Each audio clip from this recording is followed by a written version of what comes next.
Welcome to Fighting Back. News talk, current events, and political commentary with your host, Uncle Ronnie. And now, here's your host, Uncle Ronnie. Yucca, yucca, yucca. That's not Uncle Ronnie. Kind of have blonde hair, but that doesn't look like me. There we are. There we are. It's good to see the president there. For those of you that are watching in other parts of the country and the world, President Trump was here in Phoenix yesterday, and we just, unfortunately, we're distancing still, so we didn't really get to see him other than on television. But a lot of us were sure wanting to go down there and cheer and shake his hand if we could. But those days are behind us, unfortunately, for a while. And today we have Eric Winnook next to me, and on the phone we have our little sweetheart. She's been on here before, both in person and by phone, and that's Lily Tang Williams. Lily, welcome to the show. Oh, I'm happy to be back. we're so happy to have you here. Lily is living now in New Hampshire, which is a long way away. And so we're thinking, it's early evening here. It's 10 o'clock where she lives in New Hampshire, so we have that. But we wanted to say a couple of things before we started. Today is Nurses Day, and we'd like to thank the nurses that have been so involved with the virus work. There's a lot of nurses, unfortunately, that haven't been involved in that work as well. They've been actually laid off for a time, and the reason for that is because they stopped all of the operations for people that were the non-essential surgeries and so forth, and they've just opened that up. Now, our Connie Steele, that you've seen on our show many times, just had her surgery yesterday, and I hope she's doing good. She said she had a lot of pain today, but Connie, we're hoping and praying you're good. Praying for Connie. Yes, sir. And unfortunately, we want to make a little memoriam here and talk about a couple of people. This past week, Susan Bittersmith's husband, and she has been a public servant for a long time, a corporation commissioner and so forth. And Paul had unfortunately had been ill, and he died. And Paul and I and Susan Bittersmith go back so far, Eric, that I knew her when she was a teenage Republican. And then afterwards, I remember when he was a young man too, and he was dating her. So that was back in the 70s, I think. So I've known them a long time. And then, of course, you know Reverend Wright, I believe. Most definitely. And he is just a fiery minister and so forth, just a great Republican. And I don't know if you knew, his wife, Mary, passed away this past week, too. And I'm sorry to hear she that. was such a sweet woman, and she'll be missed. And our condolences go out to those families. We have a lot to do tonight. We want to talk about modern-day sins of China. And we've asked Lily specifically to be here because she was born in China and she has relatives in China. But before we do that, there's just one thing here, and I call it the breaking news story of the hour. And I think it's more than an hour old, but it came out today, and this is devastating to a lot of people. It says, I'll read the story real quick.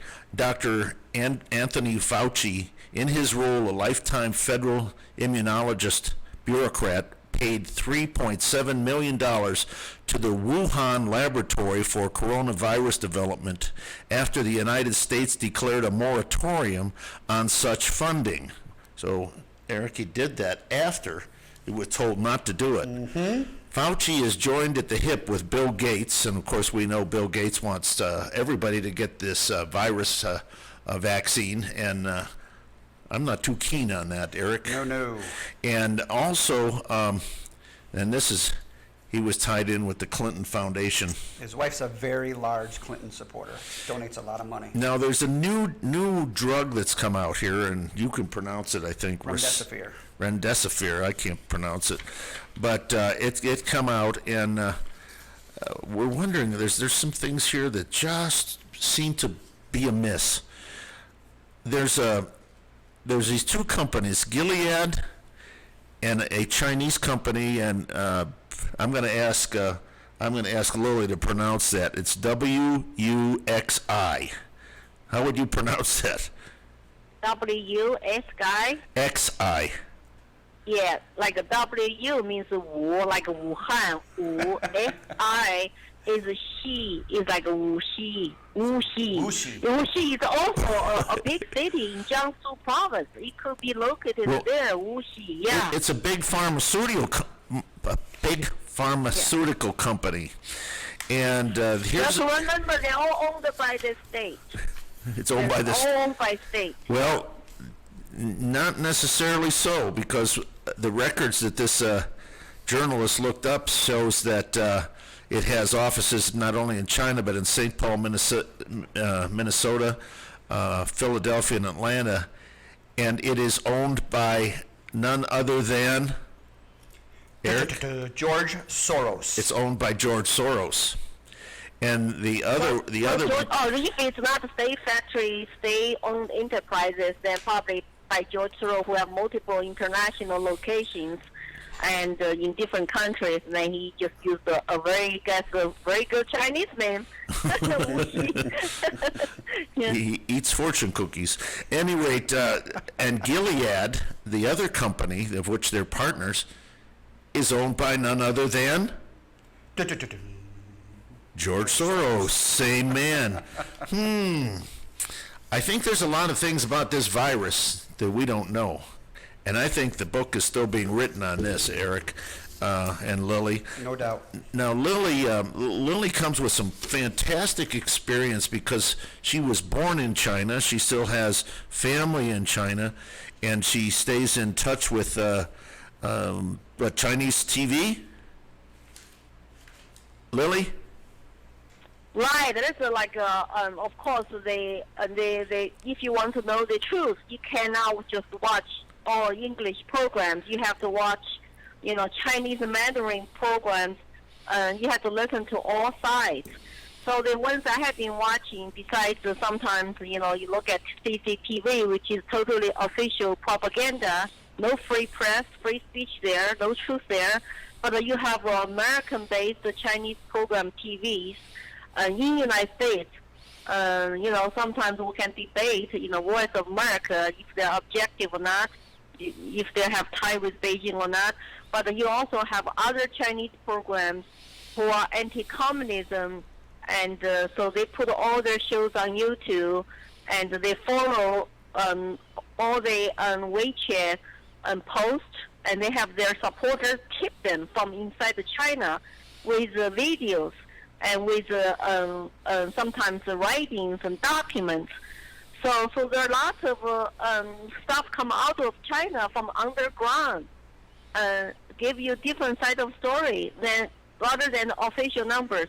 Of course, I grew up in China, so I can never trust the official numbers, official news, because they are kind of propaganda and it's not accurate. So that's what I do. I'm quite busy every day. I have to keep track of the English and the Chinese reports. So, Lily, I have a question. So you've obviously grown up in China. You've seen the Chinese media act the way they act. Do you see any comparisons with the American media right now, with some of the mainstream media? Do you see some propaganda coming out from the mainstream media in America? Well, I keep saying that do not trust China's official numbers, but our major media, like sometimes I watch ABC, I watch CBS, and I watch CNN. I watch all news, right, to get a complete picture, but I just cannot believe they keep using Chinese official numbers. Mm-hmm. And they do not dig into the China delays the truth to the world and the covering up. And there are lots of articles to show the death numbers and the infected cases all are probably a lot higher, more than 10 times higher, but they don't talk about it. I think that they're very busy doing lots of partisan politics talks, and of course, the ABC parent company, they all want to do business with China, and they worry about if they become too tough on CCP, they might not be allowed to make money in China. It's a huge market. Mm-hmm. So we have to consider all those background stories when we look at the media to see if they're objective or not. You have to follow the money.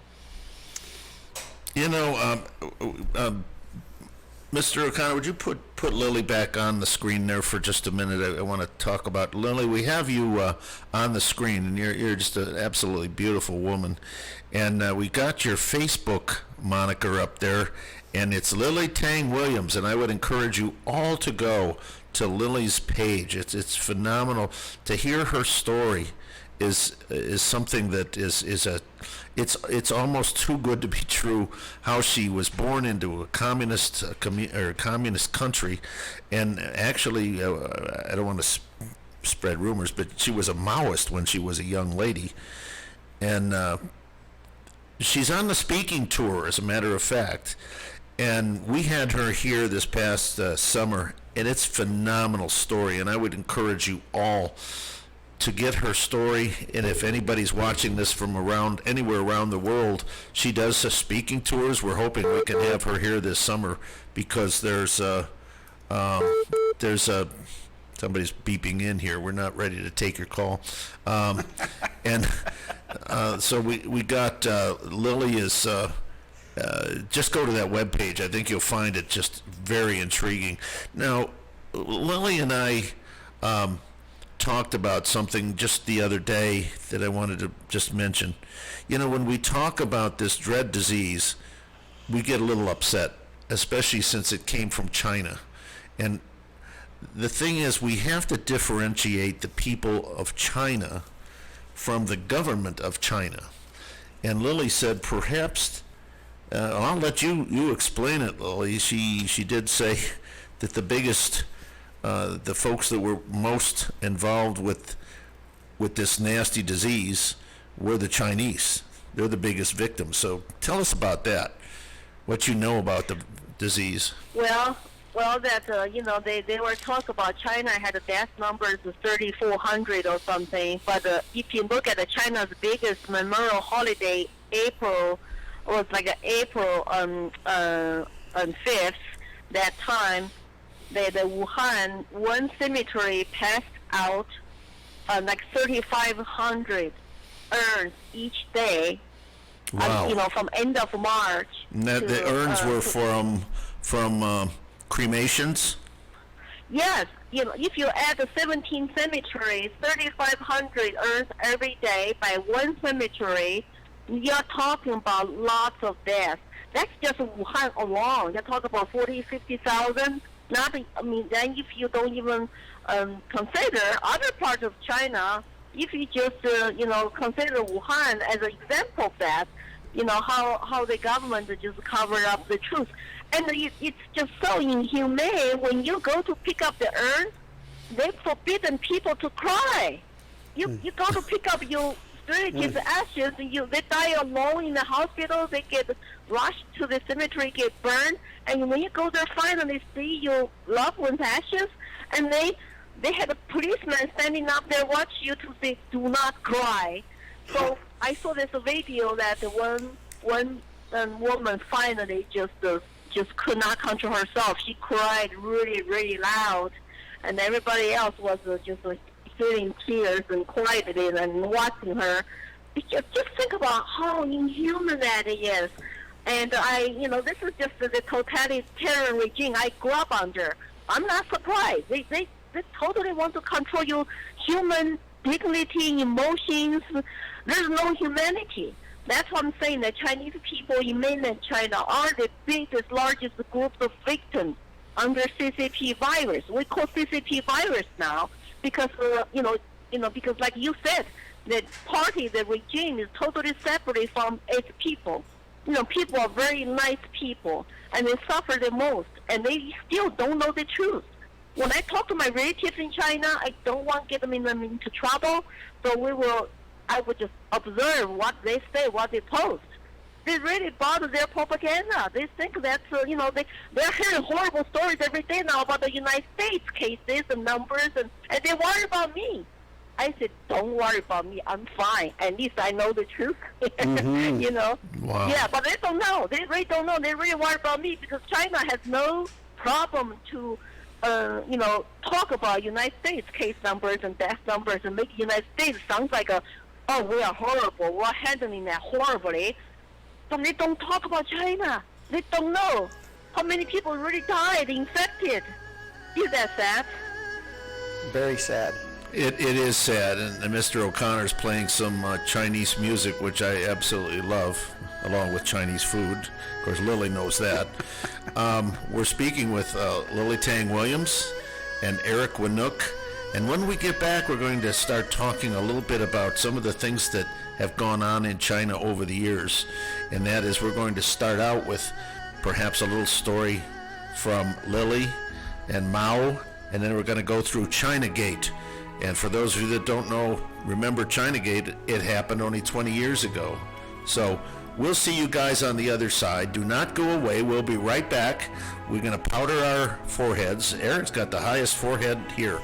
And It's what it is. see you on the other side.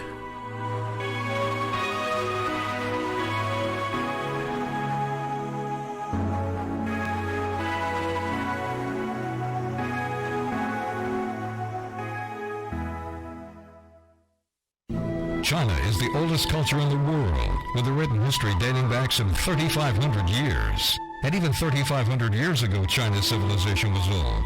What do they attribute their longevity to? Healthy eating. Put some longevity in your life and enjoy fine Chinese cuisine at Yao's Restaurant at 2487 South Gilbert Road in Gilbert. For takeout and catering, call 480-899-0308. That's 480-899-0308. Yao's Fine Chinese Cuisine. I want to live better and do more for the environment. I just want to be healthy, but I don't even know where to start. I just subscribed to an awesome magazine called Green Living with great tips, events, and recipes that help me go green and live healthy. Green Living magazine will inspire you to make eco-conscious decisions for a healthy life and a healthy planet. Pick up Green Living today at Fry's, Whole Foods, and 500 other locations statewide. Or subscribe at greenlivingaz.com. Find us on Facebook, Pinterest, and Twitter. Live, work, and play green with Green Living magazine. Hi, I'm Dr. Bob Marshall, PhD, host of Healthline. Join me live and hear the latest breakthrough information for you and your family. This month, Quantum Digest is on special. It's the most purified USP plant enzymes. No matter what you eat, it has the power to support its digestion. Buy 2 bottles, get the third one free. Call 800-370-3447.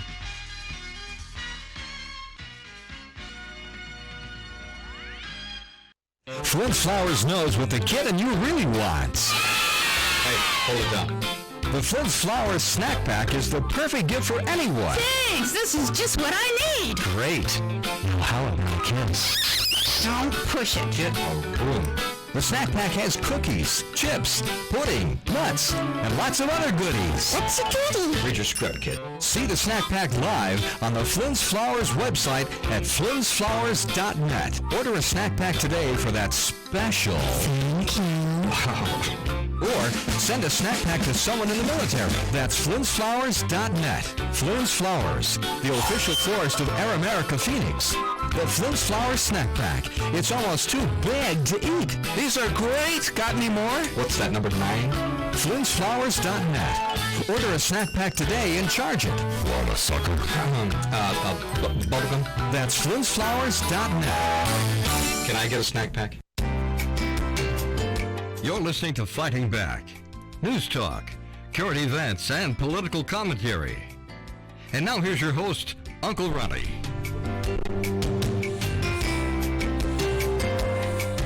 Well, welcome back. It's your favorite uncle, Uncle Ronnie. And Cousin Eric. And Cousin Eric and our adopted sister, Lily Tang Williams.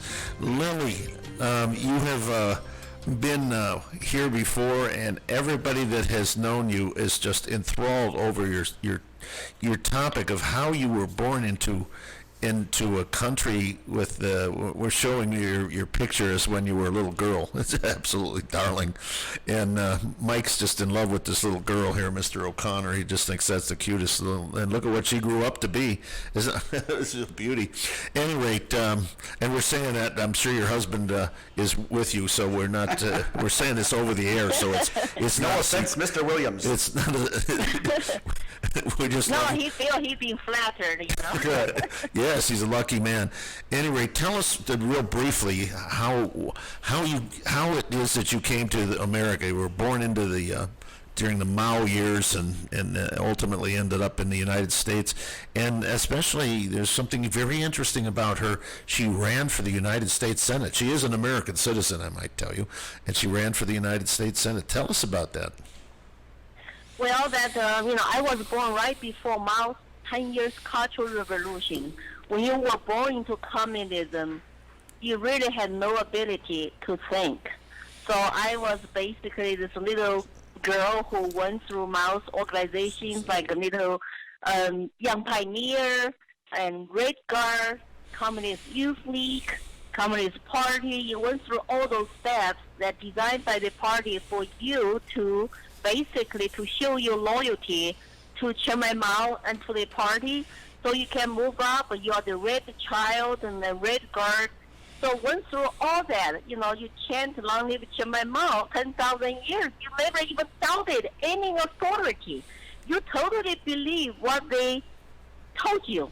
Even though I had no idea about the world, I had no idea about what's like outside of China, because we were just brainwashed to believe that, American imperialist country, Taiwanese people were suffering. We got to liberate them. All that propaganda stuff, and the capitalists are bad and evil, got to be eliminated, all that propaganda. I never challenged anything because I was just a little child and was just in the government indoctrination camps for all those years until Mao died. So when Mao died, I started to think about it. I was 12, and the party said Mao made a mistake. So I started to think, somebody lied to me? All my life was a mistake, was a lie? Mm-hmm. So I went to college. To search for truth, and I studied law. And I got even more disappointed when I was in law school. They told me law is just to use as a tool to govern its people instead of providing justice. So I was lost again in law school until I met an American exchange student who told me about America, about the Declaration of Independence. So I said, hey, this is an awesome country. I will have individual rights guaranteed by the Constitution, the founding document. So ever since then, I was basically thinking about I should come to America. So when I lost the hope for China completely as a law school faculty member to teach law in Shanghai, I could not have a freedom of academic. I have to still subject to one-party rule. I said, I better get out here while I still can. I'm young. I need to pursue my happiness and be free. So I finally come to America after 2 years struggle, to get a passport, to get the government permission to leave. So when I came here, and which is next week will be my 32 years anniversary, 1988. Well, happy anniversary. This is wonderful. Congratulations. Yeah, May 11th, I'll be here for 32 years. But when I look back on my life, first 24 years is like really did not count. I was totally just basically, brainwashed and did not have freedom. You would call that a little slave, but, I did not know. I was born into that way. Until I come to this country, it took me another 20 years around to wake up and become grassroots citizen activist. Because when I wake up in this country, it's like, what happened to America? I need to speak up. Otherwise, what am I going to do when I lose America? I cannot go back to China. I have to fight here. So Lily, let me ask you a question then. I couldn't imagine growing up that way. But if you look at America now and you look at China's infiltration into American business, some of the largest companies in America are owned by the Chinese and the Chinese government. The Chicago Stock Exchange, AMC movie theaters, Smithfield Foods, the Waldorf Astoria, GE Appliances, Strategic Hotels and Resorts. What does that mean about us? And it's funny, but while we were here, one of my buddies sent me a text and he said, did you know, and there's an article written about this, that the Chinese own 1 out of every 4 pigs in America? How does this make you feel? Because you fled the communist regime, and it still is a communist regime, to come to America, which is home of the free, land of the, home of the brave and land of the free. How does that make you feel? Do you think people know this? Do you think people are concerned about this? I think Americans have been very, very optimistic, naive about China. After China was basically under Clinton approved to join WTO, people thought, oh, maybe China will open up politically, economically, and move to democracy. But they did not. They actually deceived the world, and under lots of, the people have to realize, when you have a one-party communist rule, you have no democracy. How do you think that the government is a legitimate, moral government elected by its people? If the people never had a chance to vote for their representatives, but they also own lots of industries. We're not like people so-called, China's become more capitalist. It is compared with Mao, but it's not a capitalist free market. Mm-hmm. It's a still socialism country. Yes. And the government controls lots of state enterprises, all the big banks, all the healthcare, all the education, all the natural resources, and all the funding for their state enterprises to go abroad with lots of subsidies to buy up foreign companies, not just U.S. companies. They're buying up Italy, one company at a time, where they're weak and are not financially able to defend themselves, to grow. Mm-hmm. So they're all just bought into Chinese government's money, One Belt, One Road initiative, and Huawei 5G network. And I have been telling Americans, don't be so naive about China. That's not legitimate government. And their people have no free speech, free press. Look what happened under this pandemic. Yes. And they're using money to infiltrate into our universities by sending students, scholars, researchers into our labs. And they're sending people who come to this country to teach our university students through Confucius Institute. It's like, come on, guys, we got to be more careful and wake up to deal with this regime. After this pandemic, I hope people will totally wake up from all over the world to say, we've got to look at China from totally different light, different angle. Well, let's visit something here that most people. I'm going to ask those of you that are listening out here, because I doubt very much many of you even know this. It's called Chinagate. Does anybody remember? Do you remember Chinagate? I do. There aren't too many people, and it started out in about 1996, and it was called Chinagate. It was a fundraising scandal of the Bill Clinton-Al Gore campaign, in which Hillary Clinton was very, very involved.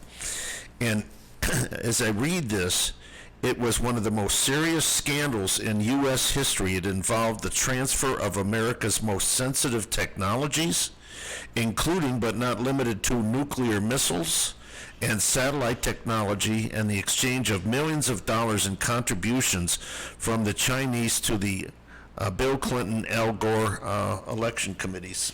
It's a travesty. Travesty, Ron. It drives me nuts.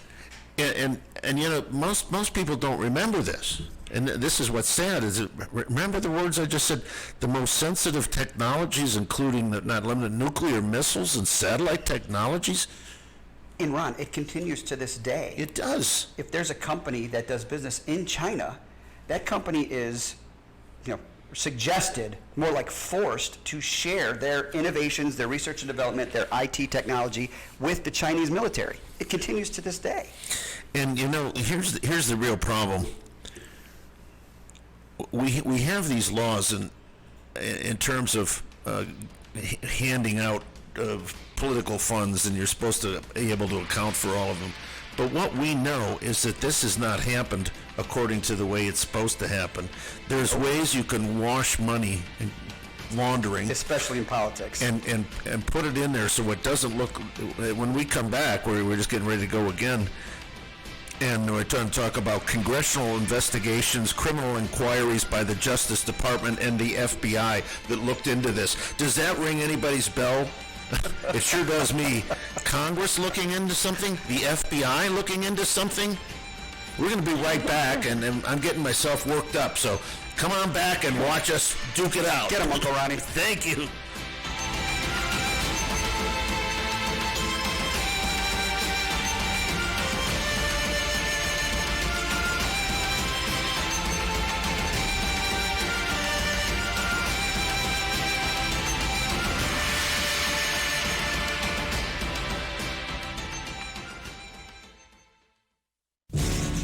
It started 10 years ago as a conservative discussion group to combat leftist liberal ideas that were destroying the American way of life.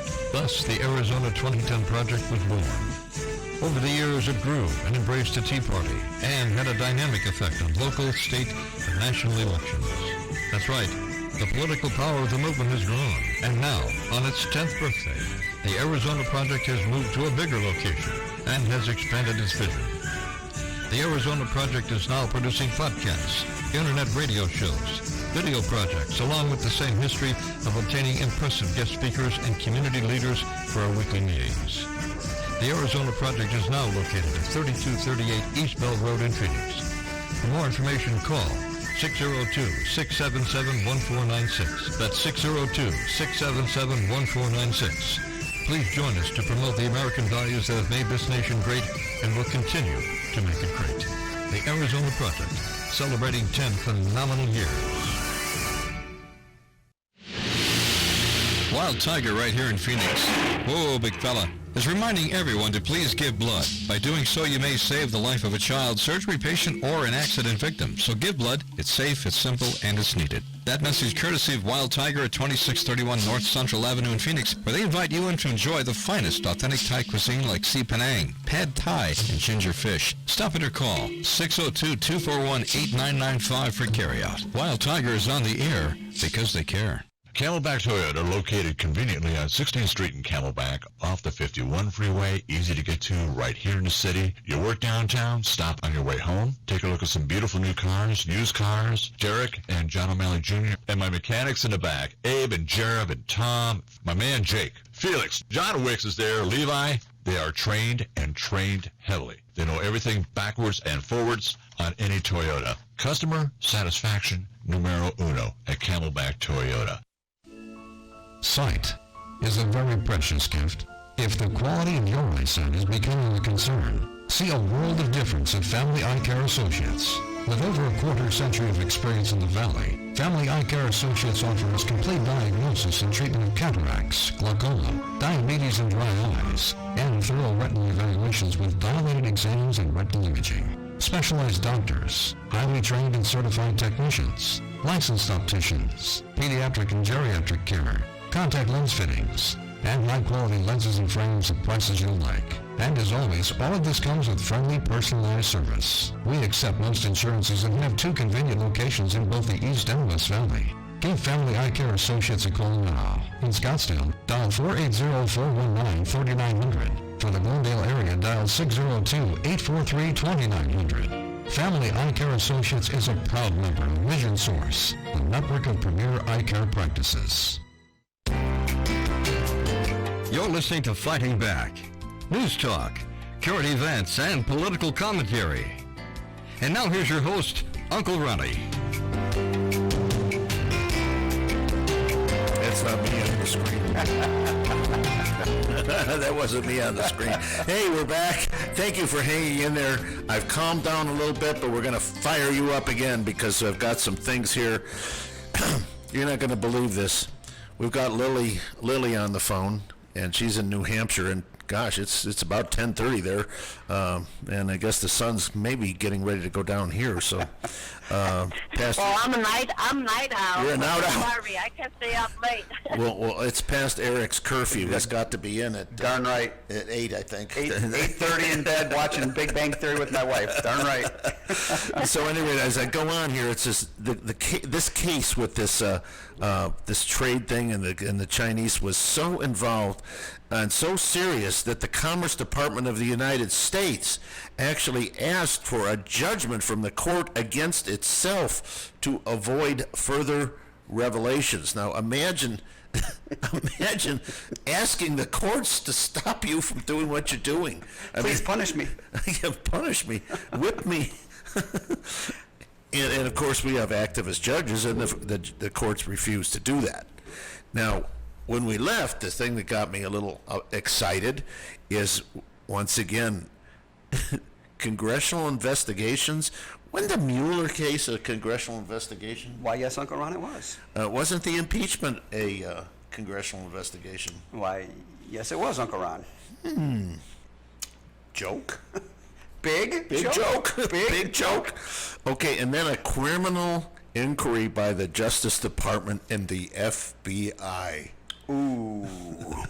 That is just scary. I mean, this particular article was written long before Mueller and the impeachment and the FBI and Comey and that.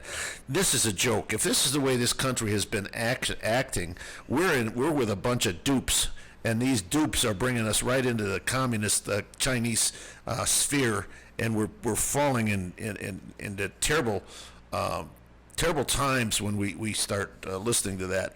Then I'm going to go on. I'm just going to make this. There's a lot here, but it's in 1997, Democrat donor Johnny Chung received a $150,000 transfer from the Bank of China 3 days before he handed the First Lady of the United States Chief of Staff a $50,000 check.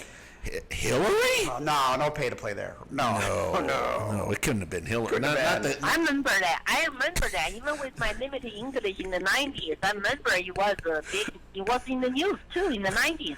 Oh my gosh, and yes. I bet there were some good Chinese curse words coming out of your mouth, Lily, at the time. And here's the thing that you'll really like. The next paragraph says, Johnny Chung first met the Clintons in 1992, and from 1994 to 1996, Chung visited the White House 49 times.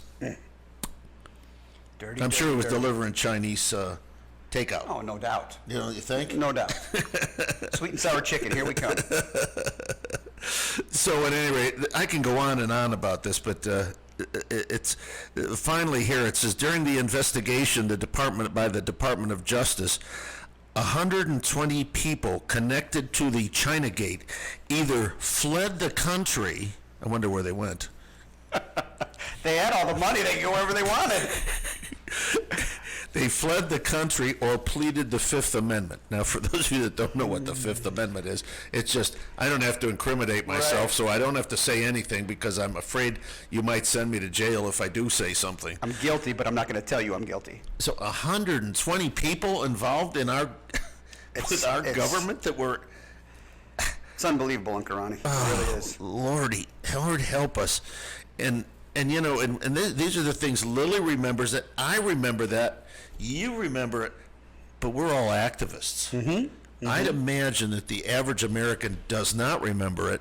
And then if we start talking about millennials, people that were born in 2000 or thereabouts, they have no idea of this. No idea. And probably don't care. No, they've been indoctrinated with socialism through the college system. And it's really troubling.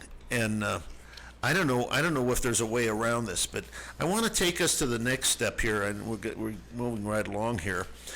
That was another thing with China. Now, let's get into this thing again about the virus. They did not notify the World Health Organization, or if they did, the World Health Organization buried it, about this virus. And Lily, I don't know, is it true? You might have heard it in Chinese newscasts that they did not allow people from China or Wuhan to travel throughout China, but they did allow them to travel throughout the world other than China. Is that true? Well, there's different theories. One is that they. First week of December, there were cases already coming out, and the one theory is that the first patient zero is from the Wuhan, the P4 lab, but the Chinese government used the wet market, so made the whole country Chinese all hated the bats. And I saw some funny videos that people were, put a bat on the floor and beat the bats up and call bats bat names, all that stuff. It's like they really get a whole country hate bats. But how do you know it's bats? Because that's what Chinese government wanted to people believe. It's a wet market. And now wet market is reopened again. It's like what happened? Well, Lily, let's ask you, let's be perfectly honest about this. I'm not saying you're not, but I have a tendency this did not start in the market. It actually started in their laboratories. Mm-hmm. What are they saying in the Chinese press? Well, that there are some evidence that is from the lab, because the lab, otherwise, why would the people lab start to destroy some evidence? And according to this documentary I watched, that and the first doctor who actually discovered this virus and the first patient was infected, actually, she had some documents, and later she disappeared. But guess who is the whistleblower of this virus? Is eye doctor Li Wenliang, and Li, who later died and became a hero in China. But he was the first doctor who basically told people. Then he and the other total 8 doctors were harassed and detained by Chinese government to say, don't spread the rumor, we don't have this virus, and it's not human to human. So basically, one of them sign piece of paper before they go home to say, just be quiet. But the Dr. Li keep telling medical people to say, we got a problem here. Mm-hmm. And then he died at the age of 32, eventually got infected. So Lily, let me ask you a question. I believe it came from a lab, much like Ron does. I believe there are 17 different military organizations in America that believe this is tied to the Wuhan laboratory. But here's the big question. The WHO covered it up for China for months after this virus was released, and the Chinese doctors were trying to warn us. Not only was America affected, but the whole world was affected.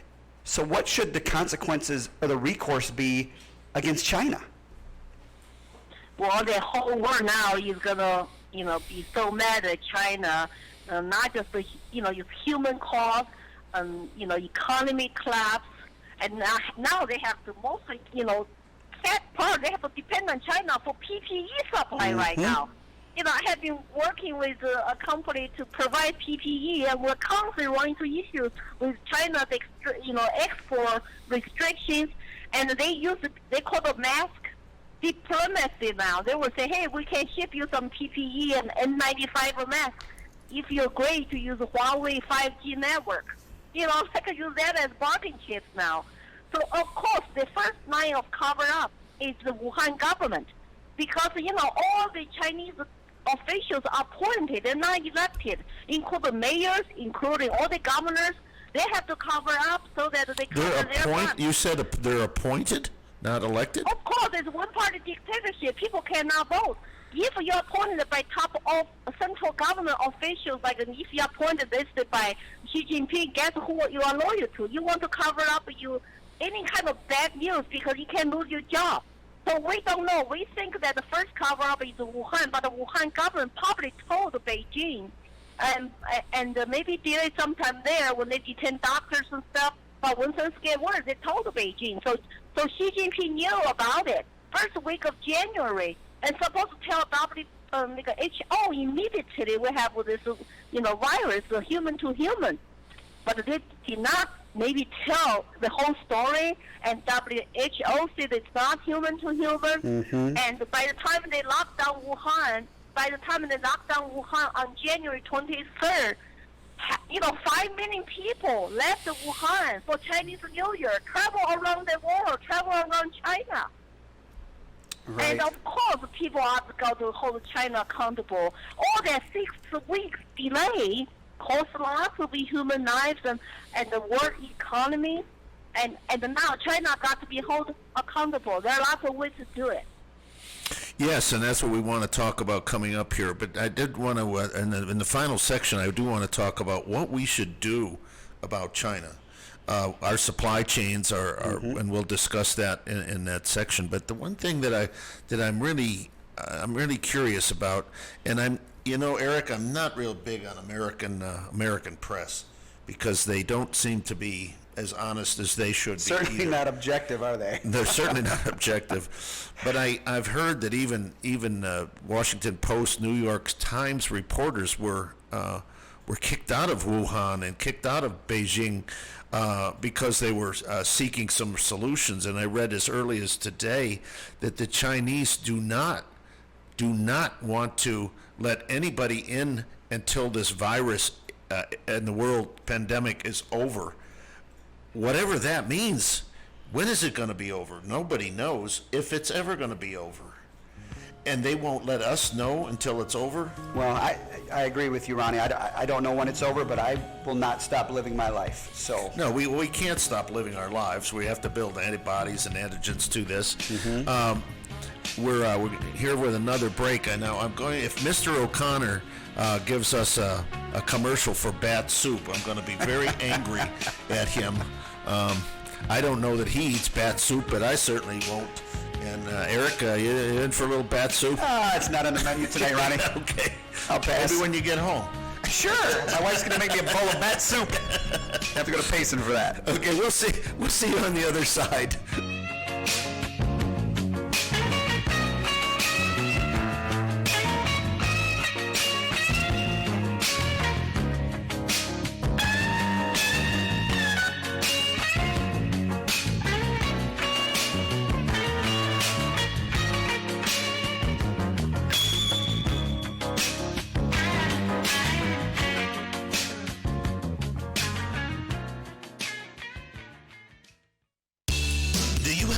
For radio? I know I do. And when I found how easy it was to get started in an interesting, informative radio program, I jumped at the chance. Since AM radio program is being replaced by podcasting, you can even create your own programming from your home. Hi, I'm Ron Lutters, better known as Uncle Ronnie on my Fighting Back radio program. If you have a business, a hobby, or a passion and you would like to share that with others, then podcasting may be for you. With strong desire, some talent, and a deep passion, you too could get your radio message on your very own radio programming on Hub Radio Phoenix Network. We have one of the best broadcast engineers in Arizona to help you every step of the way. If you are interested in the enjoyment of podcasting, call me at 602-677-1496 to discuss the effective and affordable way to own your very own radio program. That's 602-677-1496. It's coming, and it's coming fast. Hungry for something new in the fast food industry? Tired of stale hamburgers, fries that taste like wallpaper paste when cold? High-priced fatty foods that even a dog won't eat? Well, something new is coming, and it's coming fast. The Meatball Express. Say what? The Meatball Express. Pure and wholesome beef, pork, chicken, turkey, or even shrimp meatballs topped with your favorite gravy. Red sauce garnish or served with hot, fresh garlic bread. The Meatball Express. I want to live better and do more for the environment. I just want to be healthy, but I don't even know where to start. I just subscribed to an awesome magazine called Green Living with great tips, events, and recipes that help me go green and live healthy. Green Living magazine will inspire you to make eco-conscious decisions for a healthy life and a healthy planet. Pick up Green Living today at Fry's, Whole Foods, and 500 other locations statewide. Or subscribe at greenlivingaz.com. Find us on Facebook, Pinterest, and Twitter. Live, work, and play green with Green Living magazine. You're listening to Fighting Back. News talk, current events, and political commentary. And now here's your host, Uncle Ronnie. Boy, that was a good bowl of bat soup. Right out of the wet market, Uncle Ron. He's got it right in his cup. He's drinking it. Bat soup. You may not get home tonight. No, I'm sure it might be a few toilet stops. At any rate, we shouldn't make fun of it, but you know we really have to laugh about a lot of this stuff. Listen, we're speaking with my friend Lily Tang Williams, and Eric, of course, is here in the studio. And Lily, we were just talking about what a wealth of information you are. It's just so. And we got to get you out here in Arizona. You are an Arizonan. You are not a New Hampshire person. Live free or die. You know, we just say the Grand Canyon State. It's beautiful out here. Before we move on, I want to make sure that we get this. We've got a new thing that we've started. Last Friday, we were down at City North, or up at City North. I guess it's north of here.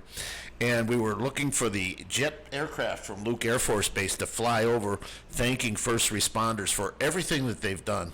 And we got the Trump bus, the Trump train bus. We got the fire engine all lined up, and there's the bus. And we were going to watch these jets stream over right over the top. because we had the word that that's where they were going to be, right where we set this up. And Mr. O'Connor's out there, and I'm O'Connor. I'm the lookout. And Mr. O'Connor's got this camera, and you can hear them. You can hear these jets coming, and were they loud? And all of a sudden, they're about a half a mile north of us, and there's trees between us, so we didn't get that done. So Mr. O'Connor says, Ron, we've started this. He didn't even call me Uncle Ron. He just said, Ron, get out there, grab a microphone. We had this idea of what we were going to set up, and it's called Street Talk. And it's a new project that we're working on, but we didn't have a chance to do it because we got locked down just as we came up with the idea. So we did a couple of little episodes of Street Talk. Mr. O'Connor, would you roll that, please? And here we have this young lady over here. Come right over here. She's this young lady. Hello, what's your name? My name's Gail Golak. I thought it was Kirsten Cinnamon. Oh my gosh, you no, look just like please. her. Oh, thank you. Well, At any rate, we're here with Street Talk. Tell us why you're here. I'm here to support America. I'm here because I'm a patriot, and I am here to support freedom. Okay, did you see the airplanes? I did. Where were they? They were way up there, high in the sky. Oh man, I'll tell you, I was running around, and all I saw was buildings and trees. Yes. And make America great again. Make America great again. All right, thank you for being here. God bless America.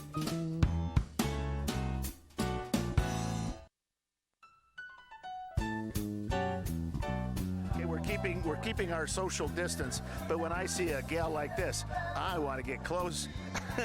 This is Colleen. Hi, Colleen. How are you doing? I'm good, Ron. After seeing this great Trump virtual rally, who could be bad? You have always been such a patriot. It's so neat to have you really. here. I'm going to tell you a little secret about her that many of you don't know. She's from California. Oh, yeah, with that Tell one. us about that. That with California.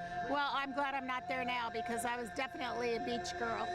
Oh, wow. I would have to be in that resistance. Well, we're so glad you're here. She was a district chairman in the Republican Party for a time. That's right. What district? District 20. District 20. Uh-huh. And she's been very active for years. I've known Colleen, gosh, at least 10 years. Yeah. And her husband Tom over there, and they've both been a patriot. It's not many patriot couples that you see, but these guys are the best. Thank you for being here. Thanks for all you do, Ron. Thank you. Bye. You're watching Street Talk, and we're standing here in the street. And that's one of our new programs, Street Talk. Street and, Talk. Love Street it. Talk. It'll Nice be a job, lot of Ron.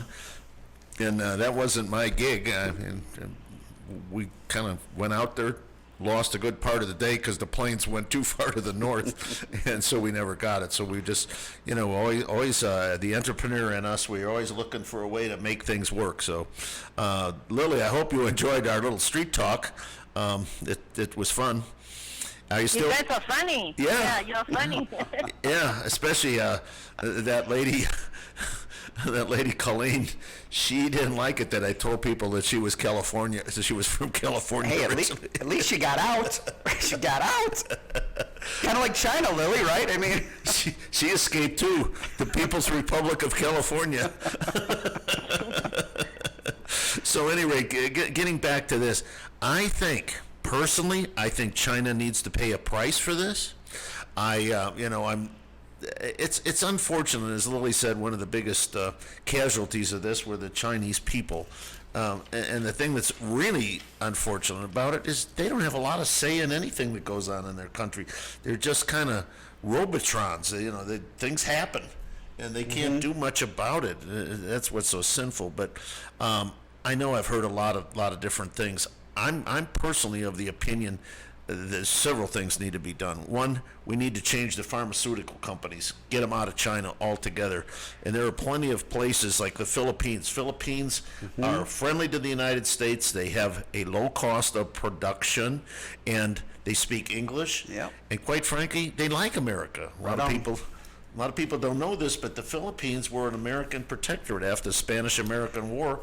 We were their protectorate. When you heard Douglas MacArthur say, "I shall return," well, he had to. It was an American protectorate.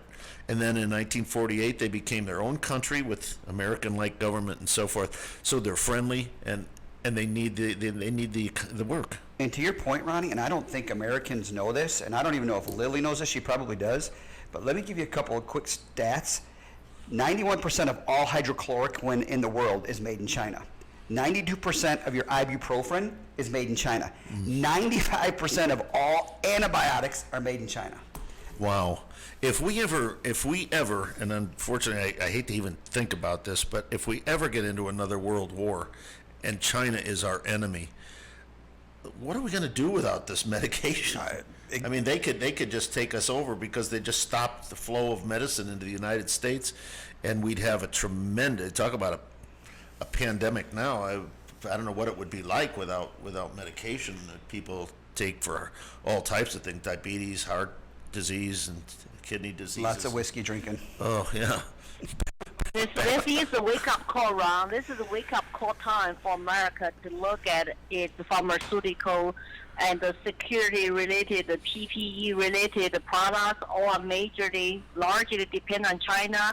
It all happened since China entered World Trade Organization. The last aspirin factory was closed, 2004.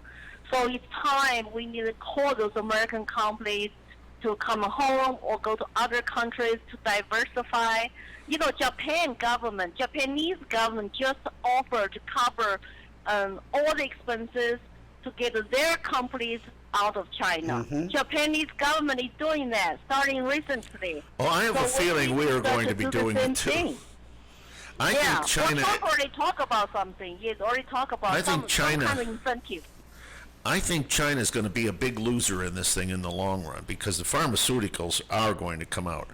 Secondly, I think there's some other issues. As you said, one of the reasons they didn't let people know about this pandemic is because they were purchasing the personal protective equipment from around the world to corner the market on it and then sell it back at 2 or 3 times the original cost. Exactly. California has done this. They bought a lot of this stuff. And as Lily says, she is kind of representing a gentleman he lives in the United States. I think he's an American, I think you said, but he's from China. And before this happened, he could see some of these things happen. So he got a lot of this materials out of China and into Hong Kong, which is another issue, too, as to what the Chinese are trying to do to Hong Kong and stifle free speech. And thank God we have a president that sided with the people of Hong Kong and said, yes, you have the right to speak and the right to demonstrate. And the Chinese I think they kind of said, well, we better leave this. But you see, maybe the Wuhan virus was a way to stop that demonstration as well. You never know. Now, the other thing that I would like to see us do, a couple of things. One, I think that the debt that the United States owes to China should be erased because of what it has done to our economy. And so debt to China should be erased. And then the third thing that I think is we need to divest the properties that they own in the United States and forbid foreign countries from owning more than a certain percentage of American companies or property. Ronnie, do you know how much debt we owe China? No. I know it's over $1 trillion. Last time I checked, it was like $1.7 trillion, which is a massive amount of money. Yes. It is. I think that China is our largest treasury foreign holder. Yep. Yes. You know that. So that's something that we need to think about. You know, with all these stimulus bills, with all this spending, they talk about more training, $3 trillion coming up for this coronavirus bill. It's like, how are we going to ever to recuperate? And our children will be living under this debt. And another thing that people got to know, there is also Taiwan. When you talk about Republic of China, you are talking about Taiwan, which is a democracy, a shining city on the hill for mainland Chinese to look up to. When I go to Boston, Chinatown, I was so happy to see in Chinatown it was a U.S. flag. And Lily, I'm afraid we're going to have to cut you short because the music's playing and Mr. O'Connor's giving me this sign. So we want to thank you so much for being here. We want to have you on. I just love your stories about China and American relations, and we better wake up as a nation because the next thing you know, we're going to be bought and paid for by the communists. So we'll see you again next week. Thank you for listening. Eric, thank you for being here. Lily, it's bedtime in New Hampshire. God bless.